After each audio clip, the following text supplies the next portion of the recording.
তাকে আমি 1 লাখ টাকা ধরে কানের জিনিস কিনে দিই, কিন্তু তার প্রতি আমার ঘৃণা এসে গেছে। কয়েক এলো বললে আমার শরীর জ্বলে। 511 নম্বর পর্বের অতিথির স্ত্রী এবং তার শাশুড়ির সাথে আমরা যোগাযোগ করেছি। আমরা শুনে আসি তাদের কথোপকথন। খলিল তার জীবনের গল্প বলতে গিয়ে কিছু বিষয় হয়তো নিজের দৃষ্টিভঙ্গি থেকে তুলে ধরেছেন।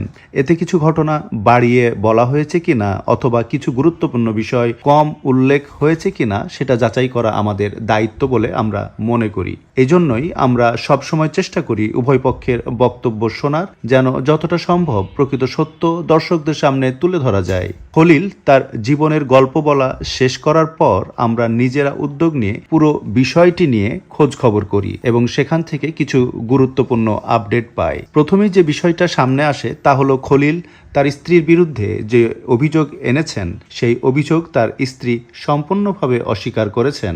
পরকীয়ার অভিযোগটা করছে, এটা কি সত্য? না ভাই, এগুলো সবই মিথ্যা ভাই। ওনার সাথে আমার সবই ঠিক আছে। উনি আর কি রাগের মাথায়, একটু আমাদের ঝগড়া হয়েছিল তো, রাগের মাথায় যা বলার রাগের মাথায় বলছে। ওনার মন অনেক ভালো। এই পরিস্থিতিতে ঘটনার সত্য মিথ্যা সম্পর্কে আমরা নিশ্চিত কোনো সিদ্ধান্তে পৌঁছতে পারিনি। তবে একটা বিষয় আছে যেটা আমরা অত্যন্ত গুরুত্বের সঙ্গে উল্লেখ করতে চাই।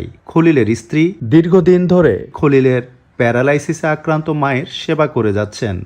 আমার শাশুড়ি এই 5 বছরে দুবার প্যারালাইসিস হয়েছে। 5 বছর ধরে তার মায়ের সম্পূর্ণ সেবা করছেন আপনি?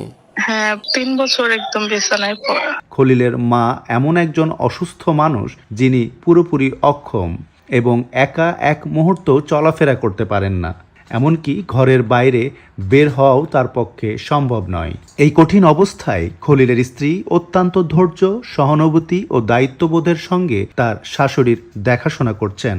বাথরুমে নেওয়া, গোসল করানো, খাবার খাওয়ানো থেকে শুরু করে দৈনন্দিন সব প্রয়োজন তিনি সামলাচ্ছেন। এমন দায়িত্ব পালন করা নিঃসন্দেহে বড় ত্যাগের বিষয়। আমাদের কাছে বিষয়টি স্পষ্ট হয়েছে যে এত কষ্টের মধ্যেও নিজের উপরে অর্পিত দায়িত্ব সঠিকভাবে পালন করার জন্য খলিলের স্ত্রী অবশ্যই সম্মান ও সাধুবাদ পাওয়ার যোগ্য। এই মানবিক দৃষ্টান্তের জন্য আমাদের স্টুডিও থেকে আমরা তাকে আন্তরিক সালাম এবং সম্মান জানাচ্ছি। আমরা চেয়েছিলাম এই বিষয়গুলো খলিলের মাধ্যমে স্পষ্টভাবে তুলে ধরতে এবং তার বক্তব্য জানতে, তবে দুঃখজনকভাবে খলিল আমাদের সময় দিতে অপারগতা প্রকাশ করেছেন। এরপর আমরা খলিলের শাশুড়ির সঙ্গে কথা বলেছি এবং সেখান থেকেও বিষয়গুলোর কিছু দিক সম্পর্কে ধারণা পেয়েছি। খলিল খারাপ লোক না, মন মানসিক ভালোই, মাথাটা একটু সমস্যা নাকি মেয়েরে কি কইছে না কইছে জানি না, আমার মোবাইলে দিয়ে আইছে। হ্যাঁ বউরে যদি লেখানোর ইচ্ছা থাকে তাহলে হ্যাঁ কোন দিন এইটা কই পারে না হ্যাঁ মুখ দিয়ে। আচ্ছা, আপনার মেয়ে কোথায় এখন? মেয়ে খলিল গো বাসাই, মেয়ে কান্দাকাটি করছে, আমি যাই নিয়ে আইসি। একদিনই রাখছি, অনেক খলিলের মা একটা পঙ্গু ঘরে গোসল করায়, এই বেটিটারে দইরা আমার মেয়ে নামায় উঠায়, একবার বিছানে শোয়াইতে উঠাও পারে না, শোয়াই থেকে টাইনে উঠানো লাগে। এলা আমি আইনে আবার মেয়েরে নিয়ে দিয়েছি। সবকিছু সেবা আপনার মেয়ে করে?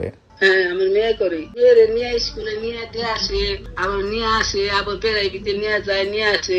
বিশ্বাস না করলে এগো আশেপাশে লোক আছে, এগো জিজ্ঞেস করলে পাইবে।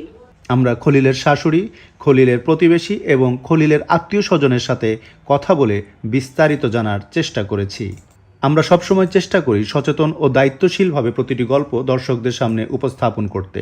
সেই দায়িত্ববোধ থেকেই আজকের পর্বটি আমরা প্রচার করছি।